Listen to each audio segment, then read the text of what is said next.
The Great Wall of China was started over 2,000 years ago, but it was not constructed at once or by one emperor alone. The first walls were built as early as the 7th century BCE by separate states during the Warring States period, 475 to 221 BCE. These were local defenses to guard against other competing states and nomadic peoples. The initial significant unification of such walls took place under Emperor Qin Shi Huang of the Qin dynasty circa 221 BCE, following his unification of China.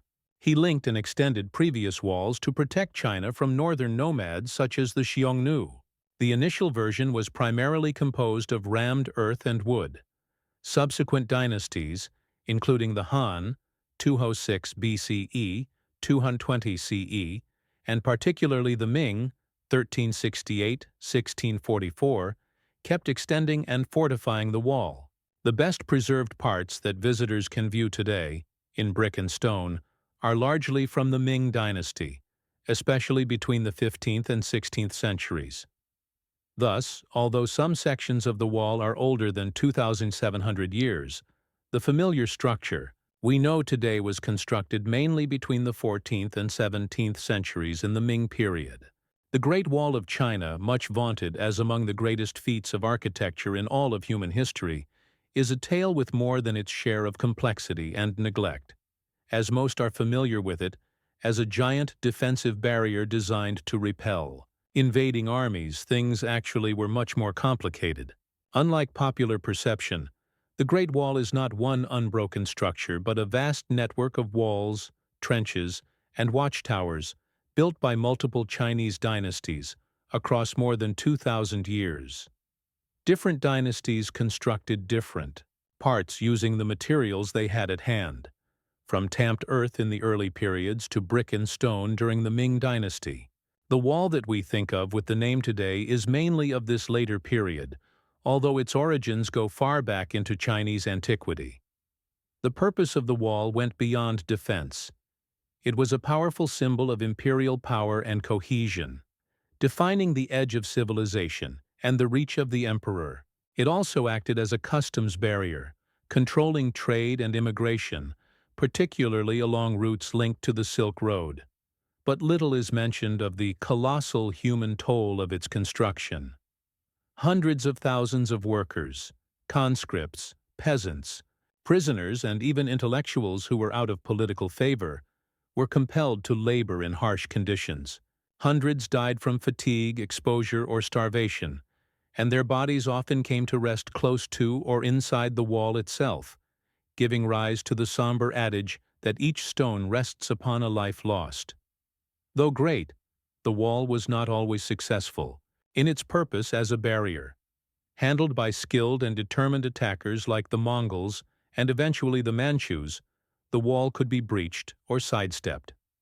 Once during a critical moment in 1644, a Ming general, instead of being overpowered, swung open the gates to let in the invading Manchu forces, precipitating the collapse of the Ming dynasty and the establishment of the Qing. These incidents highlight the wall's symbolic significance, but also its pragmatic shortcomings against political conspiracy and internal rot. As centuries passed, the wall transformed into a cultural tapestry, featuring the imprint of various regions and peoples. Some parts show traces of Buddhist architecture, while others feature Central Asian or Mongol design features.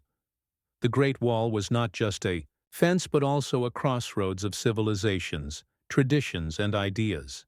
Ghost stories and legends give another dimension to its history, like the story of Meng Jiangnu, a woman whose husband perished constructing the wall. Her widow's laments, wondering, legend has it, brought something of the structure down, exposing his remains.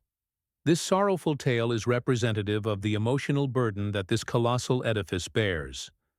The wall today is most threatened not by armies, but by nature and time. Desertification and erosion have led to vast sections of it disappearing. In other countryside, villagers have turned stones from the wall into building materials without realizing their historical importance. Conservation campaigns battle against the sheer extent of the wall and the varied landscapes it traverses. Despite its loss of utility, the Great Wall remains an intimidating symbol of China's history, one constructed not only by generals and emperors, but by the countless, oft-forgotten, hands that carved its stones in blood and toil. Prior to the use of bricks, the Great Wall was constructed primarily with rammed earth, stone, and wood. Bricks were utilized extensively, though, in much of the wall during the Ming, along with other materials like tiles, lime, and stone. The weight and size of bricks made them more convenient to use than stone and earth, thus speeding up construction. Moreover, bricks might support more weight and withstand better than rammed earth. Stone is able to support under its own weight better than brick, but is harder to work with. Therefore, rectangular-shaped cut stones were employed for the foundation, inner and outer brims, and gateways of the wall. Battlements run along the top of the majority of the wall, with defensive intervals slightly more than 30 cm high and roughly 23 centimeters (9.1 in) wide. The guards were able to oversee the surrounding terrain from the parapets. Sticky rice mortar, consisting of sticky rice soup mixed with slaked lime, was extensively used to hold bricks together. No human bones or body parts were ever incorporated into the mortar or any part of the wall, contrary to urban legend. Communication between the army units along the length of the Great Wall, including the ability to call reinforcements and warn garrisons of enemy movements, was of high importance. Signal towers were constructed on hilltops or other elevated places along the wall so that they could be seen. Wooden gates could be employed as a trap for those passing through. Barracks, stables, and armories were constructed close to the inner surface of the wall. Although sections north of Beijing and around tourist areas have been preserved and even greatly restored, in most other areas the wall is in a state of disrepair. The wall occasionally served as a source of building stones for houses and roads. Portions of the wall also suffer from graffiti and destruction, while inscribed bricks were stolen and sold for sale at 50 renminbi or more. Sections have been knocked down to accommodate building or mining. According to a 2012 report from the National Cultural Heritage Administration, 22% of the Ming Great Wall has vanished, and 1,161 lon kili 1,209 meter of wall have disappeared.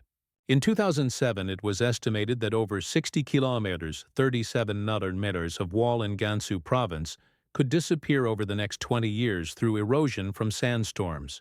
In other areas, the wall height has been lowered from over 5 nados, 16 ft 5 in, to under 2 nantras 6 ft 7 in. Numerous square lookout towers that define the most well-known views of the wall have vanished.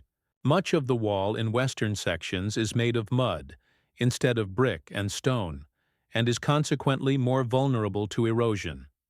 In 2014, part of the wall along the border of Liaoning and Hebei province was restored with concrete. The restoration has been widely condemned. One part of a wall in Shanxi province was seriously damaged in 2023 by the construction workers, who expanded a previous gap in the wall to create a shortcut for an excavator to travel through. The police termed the act as one inflicting irreversible damage to the integrity of the Ming Great Wall and to the safety of the cultural relics.